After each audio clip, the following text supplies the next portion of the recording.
In 1455, 150 copies of Bible printed in workshop of Johannes Gutenberg, the German who made first printing press. Print culture के under जिसने सबसे पहला printing press बनाया उसका नाम था जोहानस गुटेनबर्ग, जो जर्मन था, और उसने सबसे पहली जो चीज़ प्रिंट की वो थी बाइबल की 150 यानी 150 कॉपीज़, और किस साल 1455 में। और 1500 साल आते आते by 1500 many classical Latin text were printed in Italy. अब धीरे धीरे क्योंकि लैटिन टेक्स्ट को रिवाइव किया जा रहा था, रोमन कल्चर को रिवाइव किया जा रहा था, इस वजह से उनकी ही चीज़ें प्रिंट हो रही थी। It could be bought, students were benefited as they did not depend solely on lectures. सबसे ज़्यादा इनका जो फ़ायदा हुआ प्रिंट कल्चर का, बुक्स आने से स्कूल्स और कॉलेजेस में अब बच्चों को सिर्फ लेक्चर पे नहीं डिपेंड करना पड़ता था, बुक रेफरेंस के लिए उनके पास रेडी रहती थी। उसके अलावा new idea, opinion and information moved rapidly and widely to hundreds.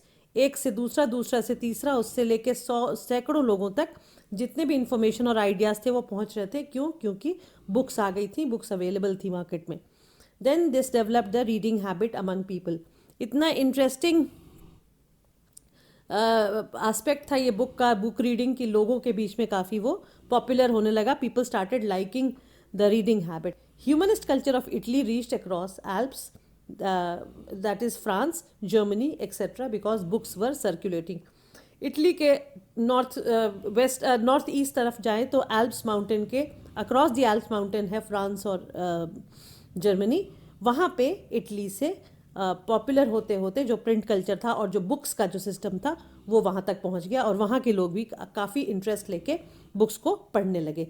तो ये सब था प्रिंट कल्चर के बारे में, जोहानस गुटेनबर्ग के बारे में। अब if we move on to 8th segment, new concept of human being arrive during renaissance. इतने सारे डेवलपमेंट होने के बाद एक लाजमी था या कहिए होना ही था ये बात कि ह्यूमन बीइंग्स का जो नज़रिया था वो बदल रहा था, डेवलप हो रहा था, एक्सपैंड हो रहा था। इसलिए new concept of human being arrived in renaissance period. Question will B, what was the new concept of human being during humanist period of western Europe, that is Italy, and we are focusing on Italy because it all started from Italy. Control of religion over human life ended.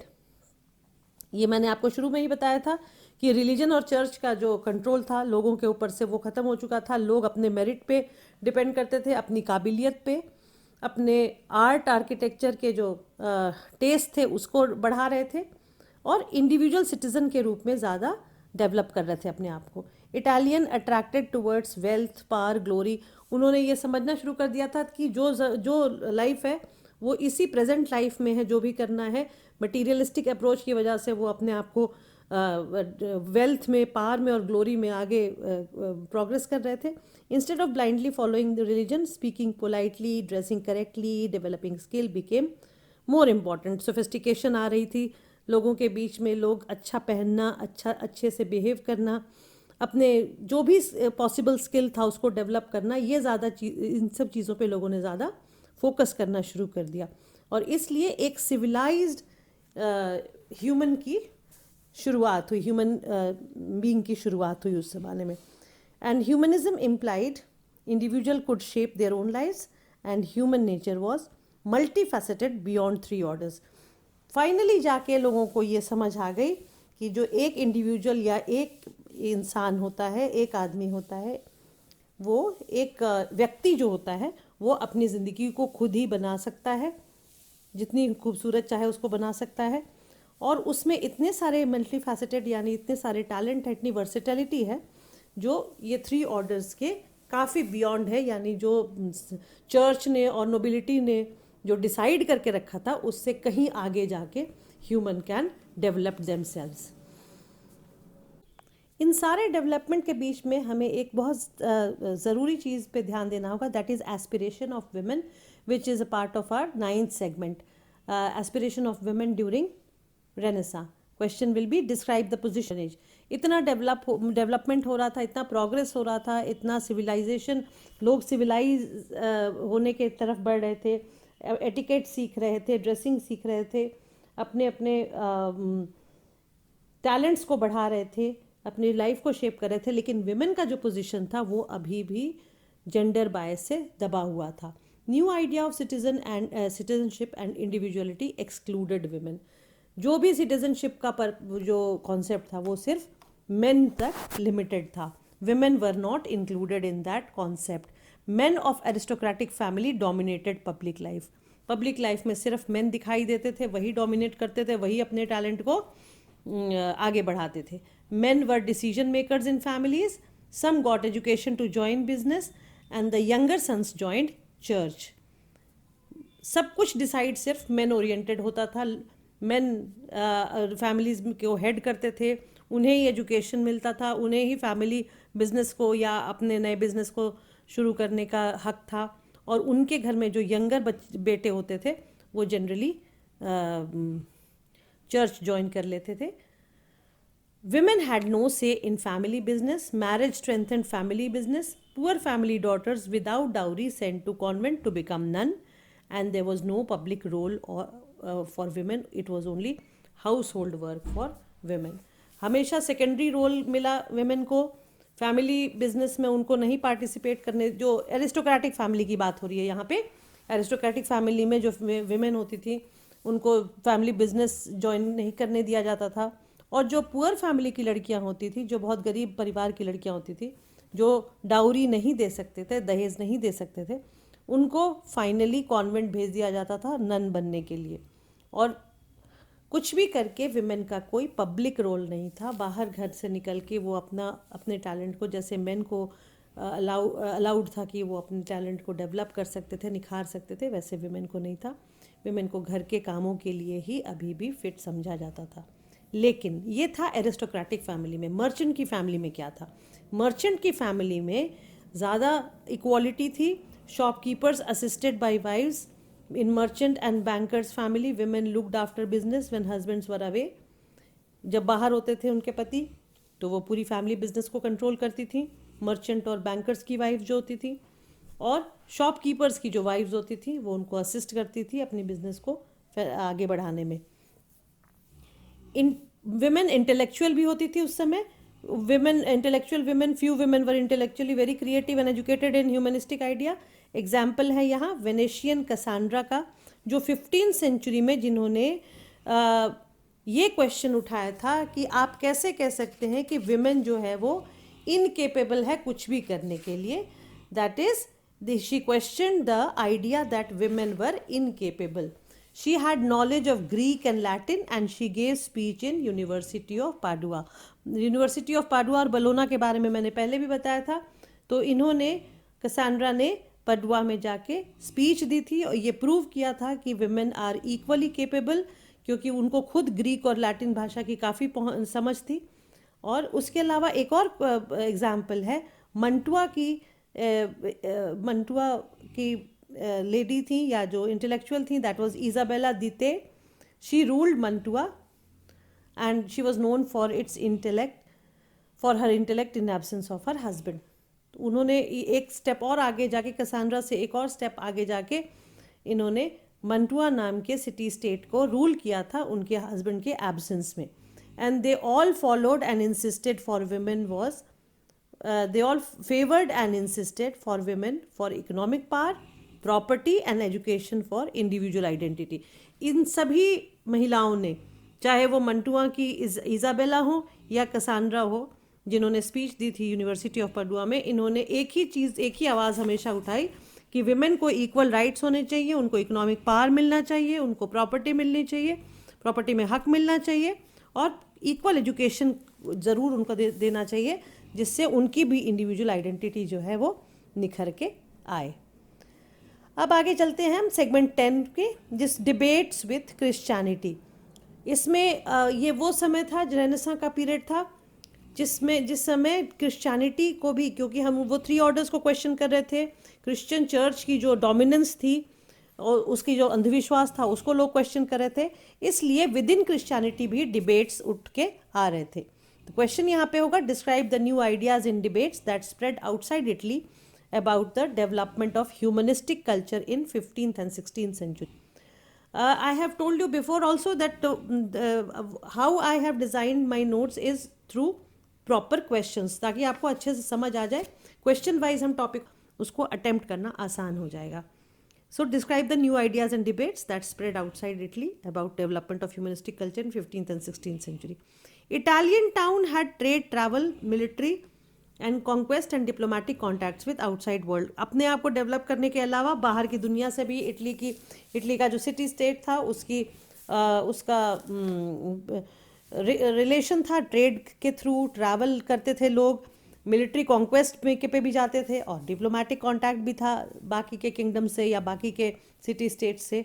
Due to this the humanistic culture was admired by educated and wealthy. क्योंकि humanistic culture बढ़ रहा था तो जो जितने भी educated और wealthy थे उसको अप्रिशिएट करते थे। But the common people were illiterate, so they did not get this idea. सो ये एक बड़ी प्रॉब्लम थी सोसाइटी में कि ये जितनी भी अच्छी चीज़ें थी, जितने भी ह्यूमनिस्टिक कल्चर का या सिविलाइज तरीकों का या ड्रेसअप होने का जो ये तरीका था, ये सिर्फ लिमिटेड था एरिस्टोक्रेटिक या अमीर लोगों के बीच में, जो एजुकेटेड थे और जो अमीर थे, यानी पढ़े लिखे और अमीर लोग थे। जो कॉमन पीपल थे वो अभी भी इलिटरेट थे और उनको कोई खास आइडिया नहीं था इन बदलाव का। नॉर्दर्न यूरोप में 15th-16th सेंचुरी में they were attracted towards humanistic idea. They also focused on Italian and Greek culture and text. तो कैसे बढ़ रहा था? नॉर्दर्न यूरोप में भी लोग बहुत काफ़ी ज़्यादा प्रभावित थे, काफ़ी ज़्यादा इंस्पायर्ड थे इटालियन कल्चर से। But here church was also attracted and church discarded unnecessary rituals. Northern Europe में अभी भी चर्च डोमिनेट कर रहा था, तो कितने वो उनके लोग जो थे यानी जो चर्च में जो लोग थे उन्होंने इस चीज़ से इंस्पायर होकर, इटालियन कल्चर से इंस्पायर होकर अपने यहाँ होने वाले जो अननेसेसरी रिचुअल्स थे उनको डिस्कार्ड कर दिया, उनको नकार दिया सिरे से। And this view of northern Europe was about free and rational human being. यहाँ पे भी इटली की तरह लोगों के बीच में ये बात फैलती जा रही थी कि एक इंडिविजुअल जो है, ह्यूमन बीइंग है, वो फ्री है और रैशनल है, वो सही सोच सकता है, वो अपने आप को निखार सकता है, डेवलप कर सकता है और उसको फ्री सिटीजन के रूप में वो जीवन बिता सकता है। God created man but gave him full freedom in pursuit of happiness. ये पूरी फॉलोइंग थी या ये पूरा आइडिया था जो सब लोगों के बीच में पॉपुलर था कि भगवान ने इंसान को बनाया है, लेकिन इंसान अपने आप में पूरा फ्री है और अपनी खुशी को वो खुद ढूंढने में सक्षम है या एबल है, वो अपनी खुशी को खुद, परसूट ऑफ हैप्पीनेस, वो खुद कर सकता है। हॉलैंड में एरास्मस ने और इंग्लैंड में टॉमस मॉरल ने they regarded church as place of greed, extorting money from poor. यानी चर्च एक ऐसी जगह है जहाँ पे लोग लालची हैं, पैसा खींचने की या पैसा छीनने की कोशिश में रहते हैं, एक्सटॉर्ट कर गरीबों से। ये किसने विश्वास दिलाया लोगों के बीच में? हॉलैंड के एरास्मस ने और इंग्लैंड के टॉमस मोर ने। ये फिलोसोफर्स थे जिन्होंने ये लोगों के बीच में स्प्रेड किया idea. Peasant began to rebel against tax imposed by church. जो शुरू में हमने 3 ऑर्डर्स में पढ़ा था कि जो चर्च अनाप शनाप टैक्स लगाते थे पेजेंट्स में, पेजेंट ने अपना करना शुरू किया कि हम नहीं देंगे। वो उनको भी इंडिविजुअल फ्रीडम की बात समझ आ चुकी थी। प्रिंसेस थे, they claim that tax taken by church originated from first Christian Roman emperor, that is Constantine's document donation of Constantine as pointed out by humanist, but later humanist pointed this as fraud. ये एक fraud, एक जो misnomer कहिए या अफवाह जैसी चीज़ है जो फैलाई गई कि जो पहला क्रिश्चियन एम्परर था, रोमन एम्परर 4th सेंचुरी में जो हुआ था, कॉन्स्टेंटिन, जिनके बारे में हम लोग एंशिएंट रोम के उसमें पढ़ चुके हैं, उसने एक डॉक्यूमेंट निकाला था, डोनेशन ऑफ कॉन्स्टेंटिन, जिसमें ये चर्च को जस्टिफाई किया गया था टैक्स एक्सट्रैक्ट करने के लिए। लेकिन बाद में पता चला कि ये जो स्टेटमेंट है ये फ्रॉड है। ह्यूमनिस्ट ने कहा, ये रिजेक्ट किया कि नहीं, ऐसा कुछ नहीं है। उसके बाद 1517 में आए जर्मन मंक जिनका नाम मार्टिन लूथर था। उन्होंने क्या किया, कैथोलिक चर्च के अगेंस्ट में कैंपेन किया और उन्होंने प्रीस्ट का जो कांटेक्ट विद गॉड वाला जो आइडिया था कि प्रीस्ट जो है वो भगवान का नुमाइंदा है, इस आइडिया को सिरे से रिजेक्ट कर दिया। और उन्होंने सिर्फ ये कहा लोगों में कि आपको भगवान में विश्वास होना चाहिए, he only asked for faith in God. और ये जो मूवमेंट था, क्योंकि उन्होंने प्रोटेस्ट किया था रोमन कैथोलिक चर्च के अगेंस्ट, तो इस मूवमेंट को कहा गया protestant reformation. And it led German and Switzerland churches to break connection with Pope and Catholic church. तो सबसे पहला जो दो देश थे या सिटी स्टेट थे, जर्मनी और स्विट्जरलैंड, इन्होंने चर्च से अपना कॉन्टैक्ट ख़त्म कर लिया और पोप को भी वो उन्होंने मानना छोड़ दिया। और वो Protestant movement was popular in town, उन्होंने पॉपुलर किया प्रोटेस्टेंट मूवमेंट को। Catholic church was still popular in villages, यानी टाउन में जहाँ पे लोग पढ़े लिखे थे, समझदार थे, जो वर्ल्डली वाइज थे, जिन्हें सारी चीज़ों की समझ थी, वहाँ पे प्रोटेस्टेंट मूवमेंट पॉपुलर हुआ। लेकिन विलेज में जहाँ लोग अनपढ़ थे, जिनको एक्सपोजर नहीं था, वहाँ पे रोमन कैथोलिक अभी भी लोग मान रहे थे। एक और जर्मन फिलोसोफर हुए जिनका नाम एनाबैप्टिस्ट था। उन्होंने क्या विश्वास, उनको क्या विश्वास था, या what did he believe, that idea of salvation with end of social operation. उनका ये मानना था कि जब तक सोशल इवल, सोशल ऑपरेशन, लोगों के ऊपर जुल्म होते रहेंगे, तब तक इंसान को मोक्ष की प्राप्ति नहीं होती, यानी सैल्वेशन नहीं मिलता, उन लोगों को कोई फ़ायदा नहीं होता। ये जो कॉन्सेप्ट था, इसको सबसे ज़्यादा किसको अपील हुआ? पेजेंट्स को, जो कि फ्यूडलिज्म के अंदर दबे हुए थे, अनाप शनाप टैक्स दे रहे थे, अपने मेहनत का उनको पूरा फ़ायदा नहीं मिलता था। और उनके बीच में सबसे ज़्यादा पॉपुलर हुआ एनाबैप्टिस्ट का ये कॉन्सेप्ट। जर्मनी, स्विट्जरलैंड के बाद फ्रांस में Catholic church allowed protestant to worship as they chose, यानी कैथोलिक भी वहाँ थे और उसके बाद प्रोटेस्टेंट को भी परमिशन मिल गई, या प्रोटेस्टेंट ने भी अपनी जगह बना लिया अपने हिसाब से वर्शिप करने का, पूजा पाठ करने का या प्रार्थना करने का। इंग्लैंड में finally rulers ended connection with Pope and king और queen became the head of church. तो इंग्लैंड पूरा प्रोटेस्टेंट हो गया, उसने एक पोप को बिल्कुल मानना छोड़ दिया, और किंग और क्वीन या क्वीन जो भी बनते थे उनको वो हेड ऑफ चर्च मानते थे। और इस वजह से जो कैथोलिक्स थे या रोमन कैथोलिक चर्च थे, उनको अब फील होने लगा कि अब टाइम आ गया था उनके रिफॉर्मेशन का। सो दे स्टार्टेड रिफॉर्मिंग। कैसे, उसका एग्जाम्पल देखेंगे रिफॉर्मेशन कैसे हो रहा था। स्पेन और इटली में churchman asked for simple life and service to poor. जो लग्जरी का जीवन 3 ऑर्डर्स के ज़माने में चर्च के जो प्रीस्ट थे या मंक्स भी थे, जिनके बारे में हमने कैंटरबरी टेल्स में उनके रिडिक्यूल होने के बारे में पढ़ा था, उन लोगों ने अपने लाइफ को सिंपल बनाना शुरू किया और उन्होंने ये रियलाइज़ करना शुरू किया कि उनका असली काम था सर्विस टू द पुअर, गरीबों की सेवा करना। 1540 में in Spain there was a society which was set up, which was called Society of Jesus. और who set up this? Ignatius Loyola, and his followers were called Jesuits. Jesuits missionaries थे। उनका 2 mission था, या उनका 2 काम basic थे। पहला service to the poor और दूसरा लर्न न्यू कल्चर। सो जेसुइट्स जो थे वो एक जगह से दूसरी जगह जाते थे और नए नए कल्चर को अडॉप्ट करने की या सीखने की कोशिश करते थे, और हमेशा अपना ध्यान जो था वो सर्विस ऑफ पुअर में लगा के रखते थे। ये उनके लिए इंस्ट्रक्शन था सोसाइटी ऑफ जीसस के होने की वजह से। अब आते हैं हम 11th सेगमेंट में, साइंटिफिक डिस्कवरी। इसमें हम वेरियस साइंटिस्ट के बारे में पढ़ेंगे और उनके डिस्कवरीज के बारे में, और उसका क्या रिजल्ट हुआ ये पढ़ेंगे हम। क्वेश्चन है, how did scientific discovery give a setback to conservative Christian belief, और how did Copernicus work become a turning point in European science.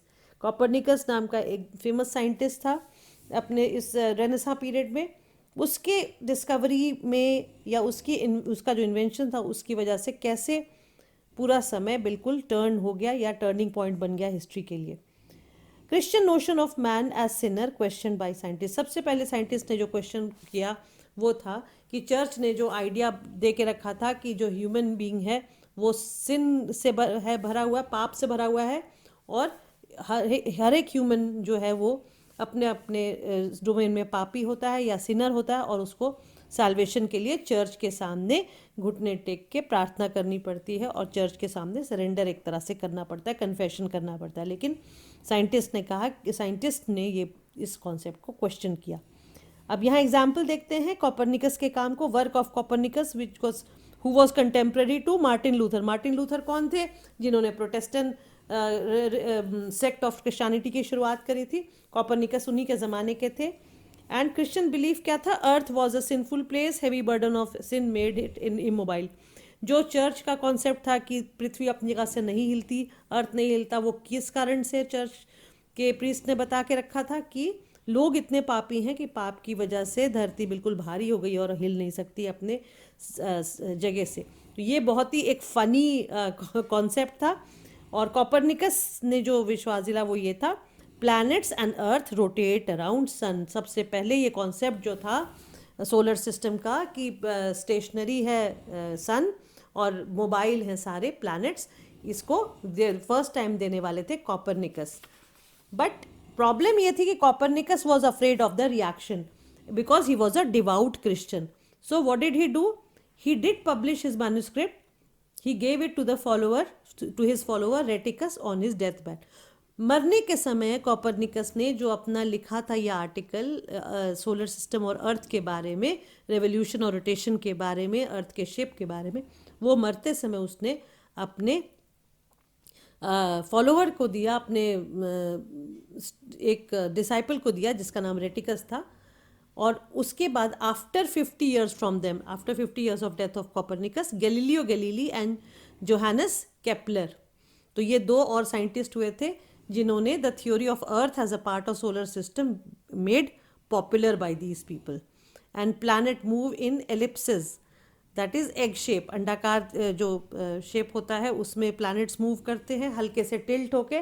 आपने ज्योग्राफी में पढ़ा होगा, छोटी क्लासेस से पढ़ा होगा, आपको पता होगा कि जो प्लैनेट्स होते हैं वो सीधे नहीं खड़े होते, वो हल्के से टिल्ट होते हैं और उसके बाद वो अपने जगह पे रोटेट करते हैं और सूर्य के आसपास रेवोल्यूशन करते हैं या चक्कर लगाते हैं। Galileo gave the notion of dynamic world, that is world is in always in motion.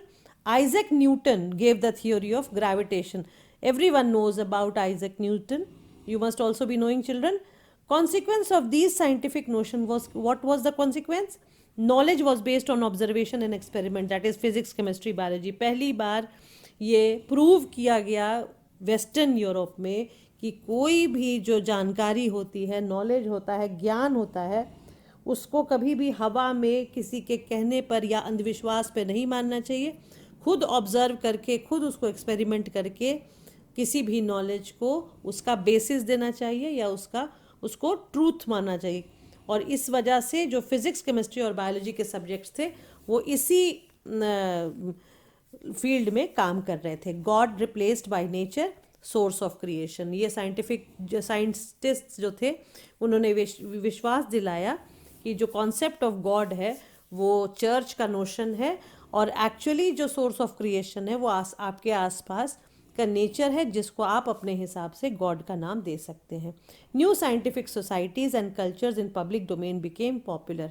अब वहाँ पब्लिक शो होने लगा एक एक चीज़ का, एक एक एक्सपेरिमेंट का, और पब्लिक डोमेन में ये साइंटिफिक जो डिस्कवरीज थी सोसाइटीज़ के थ्रू आने लगी। लोगों को पता चलने लगा कि इतने अमेजिंग जो साइंटिफिक एक्सपेरिमेंट्स हो रहे थे। Then lectures and experiments held in public view in Paris Academy and Royal Society of London. As I said, France और इंग्लैंड में इन जितने भी एक्सपेरिमेंट्स थे उनका पब्लिक शो होने लगा, लोगों को मज़ा आने लगा ये सब देखने के लिए। और लोग ये भी सोच रहे थे कि हमारे जो फोर फादर थे या हमारे जो पूर्वज थे वो किस बेवकूफ़ी वाली चीज़ों में, चर्च के चक्कर में फंसे हुए थे। Then coming to the 12th segment, ये सब इतने सारे साइंटिफिक डिस्कवरी और इतने सारे प्रिसिशन के बाद फाइनली हम इस पॉइंट पे पहुंचते हैं कि जिस पीरियड को हम अभी तक रेनेसा के नाम से या पुनर्जागरण के नाम से या रीबर्थ के नाम से पढ़ते आ रहे हैं, क्या वो एक्चुअली वही पीरियड था, वही बिल्कुल limited period starting from exactly 14th-15th century going till 17th century था? तो ये एक क्वेश्चन करने का मैटर बन गया। What was Burckhardt view in support of Renaissance, who challenge this view and how? कुछ लोग मानते थे कि हाँ यही रेनेसा का पीरियड है और कुछ लोग कहते थे कि नहीं, रेनेसा जैसा कुछ एक रात में ओवरनाइट कुछ भी नहीं हुआ कि वन फाइन मॉर्निंग अचानक से लोग हर तरह से केपेबल हो गए, इंडिविजुअल हो गए, सिटीजन बन गए, ऐसा नहीं हुआ। It was a very gradual process. लेकिन उसके पहले बर्कहार्ट का हम व्यू देख लेते हैं। He believed, Burckhardt believed, he was a writer, Burckhardt, and he gave the concept or the views that Greek and Roman civilization was reborn at this time, that is 15th and 16th century, and scholars and artists of this period substituted the pre-Christian world view. ये जो हम पढ़ते आ रहे Renaissance के बारे में ठीक वही व्यू इन्होंने दिया कि जो ग्रीक और रोमन सिविलाइजेशन का रिवाइवल था और जो स्कॉलर और आर्टिस्ट थे इस पीरियड के वो प्री क्रिश्चियन एरा के वर्ल्ड व्यू को सब्स्टिट्यूट करके आए थे। लेकिन इनके व्यू को पीटर बर्क नाम के राइटर ने, इंग्लैंड के राइटर ने चैलेंज किया। कैसे किया? बर्कहार्ट उन्होंने जो रीजंस दिए उसमें सबसे पहला था कि बर्कहार्ट जो थे उनके हिसाब से he exaggerated the concept of Renaissance. This idea of Renaissance as dynamism and Middle Age as Dark Age is oversimplification. पहले भी ये वर्ड हम पढ़ चुके थे डार्क एज के बारे में शुरू में। डार्क एज जो कॉन्सेप्ट था वो बिल्कुल एक तरह से समझिए ओवर सिंप्लीफिकेशन था, यानी एक तरह से ब्लैक एंड वाइट में दुनिया को डिवाइड कर देना, ये कॉन्सेप्ट था which is not actually true. Then it began in 12th century and 13th century. Peter Burke के हिसाब से जो रेनेसा था या जो डेवलपमेंट था या जो ह्यूमन एवोल्यूशन था, एक तरह से मेंटल एवोल्यूशन जो ह्यूमनिज्म की तरफ ले जाता था, वो 12th century से ही शुरू हो चुका था और 12th और 13th century में काफ़ी हद तक इंसान को ये रियलाइजेशन होने लगी थी कि वो एक इंडिविजुअल केपेबल इंडिविजुअल है। इन 9th century, उसके भी पहले, such literary and artistic boom was seen in France. एक बार 9th century में भी फ्रांस में ये डेवलपमेंट देखे जा चुके थे। And in 15th and 16th century technologies and skill in Asia had moved far ahead of Greece and Rome. तो ये भी एक बहुत बड़ा कॉन्ट्राडिक्टरी स्टेटमेंट था, या कहिए कि एक क्वेश्चन किया था पीटर बर्क ने कि जिस समय यूरोप अपने आप को रिवाइव करने की कोशिश कर रहा था उस समय एशिया के जो देश थे, चाहे वो इंडिया हो, चाहे चाइना हो, चाहे मंगोलिया हो, ये फुल फ्लेजेड डेवलप्ड नेशंस थे और वो काफ़ी आगे थे ग्रीस और रोम के कल्चर से। उसके बाद नेविगेशन जो था उसकी वजह से लोग एक जगह से दूसरी जगह जा रहे थे, ये पहले भी हो रहा था, ये ऐसा नहीं था कि 15th-16th century में ही शुरू हुआ था।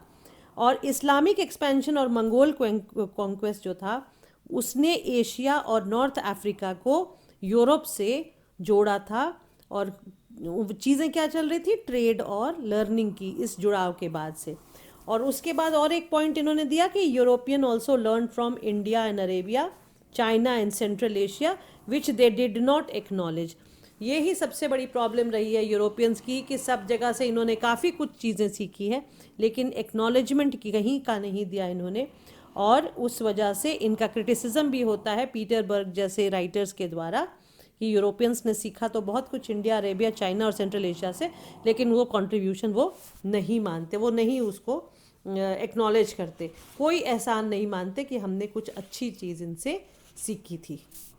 With this we come to the last part of our chapter, that is conclusion. Conclusion में एक क्वेश्चन हम करेंगे, write an account of how world appeared different to 17th century Europeans. अब ये रेनेसा पीरियड आते आते 17th century तक जब आए तो उस समय क्वेश्चन है कि कैसे उस समय यूरोपियंस जो थे वो उनके लिए वर्ल्ड का सिनारियो था। सबसे पहला क्या था, पब्लिक स्फीयर। पब्लिक स्फीयर में area of government and formal religion started. Then private sphere में family and personal religion was there. और इंडिविजुअल के बारे में क्या कॉन्सेप्ट था, he was a member of society and was a person in his own right. वो society का member तो था ही, अपने आप अपने इंडिविजुअली भी वो बहुत इंपॉर्टेंट अपने लिए था। And then artist was a member of guild and known individually as well. Artist का भी यही था, अपने ग्रुप के थ्रू भी जाना जाता था और इंडिविजुअली भी जाना जाता था वो उसके अपने आर्ट के हिसाब से। और फाइनली 18th century आते आते तक what development took place in 18th century, political form of individual was having equal political rights. Different region of Europe started having separate identity based on language, and Europe, which was earlier united by Roman Empire and Latin and Christianity, it was now separated by language.